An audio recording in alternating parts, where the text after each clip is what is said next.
Bryza is former U.S. ambassador to Azerbaijan, and he joins us now from here in Istanbul. Hi, Matthew. Good to see you. You know what? I'm going to ask you to play correspondent for just a minute, and if you can give us a better sense of where militarily this conflict really stands now. We've been hearing from Azerbaijan that more villages, have been retaken, yet it still feels like this is far from over.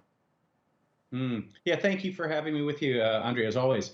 So I think Azerbaijan is approaching a sort of a strategic victory on the battlefield in terms of regaining the city of Shusha, which is on the commanding heights above the capital, Hankendi or Stepanakert, and the possession of which would allow Azerbaijan to block the lifeline, the road from Armenia to Hankendi, which is called the Lachin corridor because it passes through the territory, occupied territory of Azerbaijan called Lachin district. So the fighting today is in different areas, right? So Azerbaijan is right on the outskirts of Shusha. That will really change the war when Azerbaijan takes that.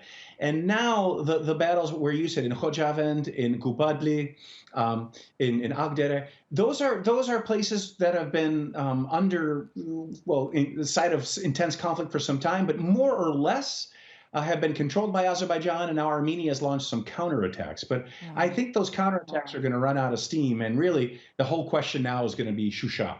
Okay. Let me put this to you, because, for so many years, Armenians and Azerbaijanis really lived side by side in these areas. We saw mixed marriages, mixed families even. But after what's happened, if there is a resolution somewhere in the near future, will they be able to return to that kind of coexistence?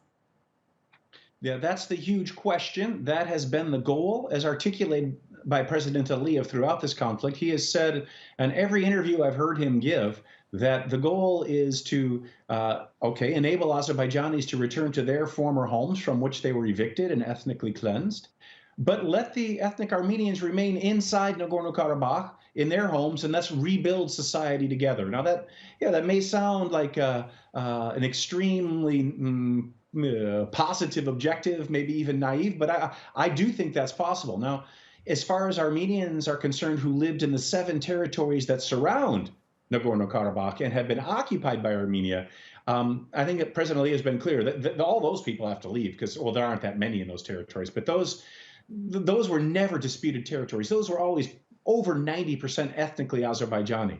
It's Nagorno-Karabakh itself that was so mixed, just as you said, Andrea. And you know what? There was no real conflict between Armenians and Azerbaijanis, until 1988, when a group of political extremists, ethnic Armenian ones in Nagorno-Karabakh, said we should secede from the Azerbaijan Soviet Socialist Republic.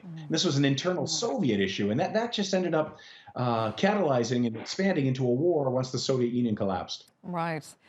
It feels like at this point it's really not about reaching a ceasefire anymore. It's just about somehow ending the conflict by just finding a full resolution. So, will this military confrontation just have to continue until someone technically wins on the battlefield?